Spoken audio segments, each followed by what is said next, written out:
Okay, so I made a modification to my ag spray tank sprayer, and specifically it was more to lubricate the blue PTO pump.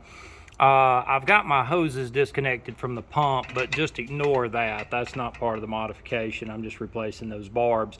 But anyway, when you buy these tank sprayers, it is a closed system from the tank to the pump. But the chemicals that you use in your sprayer are highly corrosive to the pump. Those pumps cost about $200 or $300 a piece, so if you can preserve them, you'll be money ahead. In order to lubricate those pumps and get oil in there, rather than trying to wrestle those hoses off of the barbs, which is just about impossible to do, I installed these quick disconnects on each of the hoses. So you've got an intake hose, mine is on the left, you've got an outlet hose, which is on the right.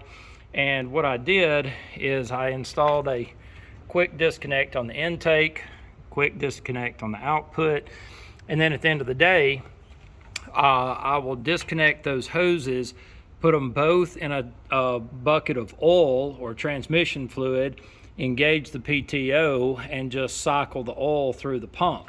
So your bucket will be down here, both hoses will be in the bucket, engage the PTO, it sucks the oil through the pump and then dumps it right back out in the bucket. And that way you're not having to go through a lot of oil, which could be expensive. So you're able to recirculate, recycle your oil.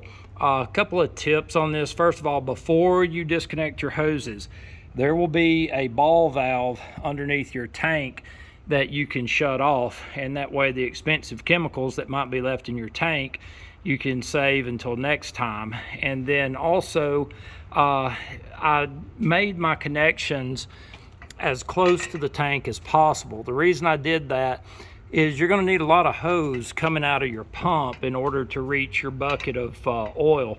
So I'd rather than putting the connections in the center of the line, I went up towards closer to the tank, so I'd have plenty of length left. And a few tips on these connections. First of all, these quick disconnects, they're in the Ag Spray catalog or online.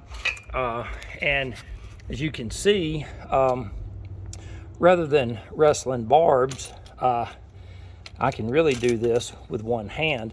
I recommend putting the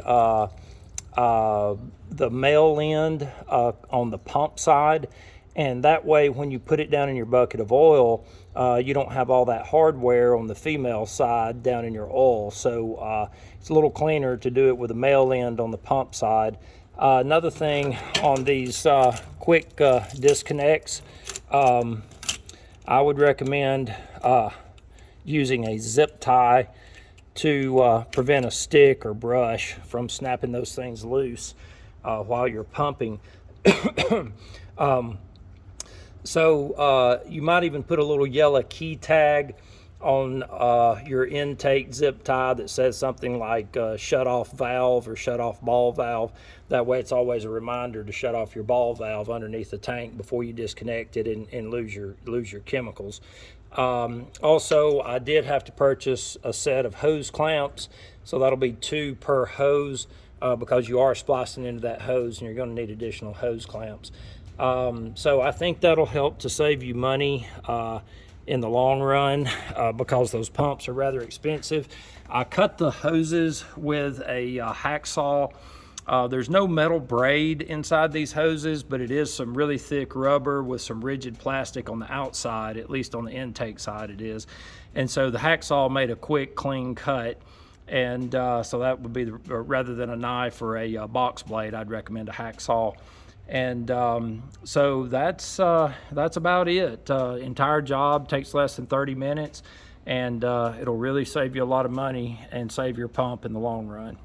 And the good news is when you disconnect from your tank, if you did want to just drop your tank and leave your pump on the PTO, you can do that rather than pulling it on and off. Now, of course, if you're using other implements like a bush hog, at some point you're going to have to pull the pump off. But I really like the quick disconnects. They seem to be handy as well as a good maintenance feature for these pumps.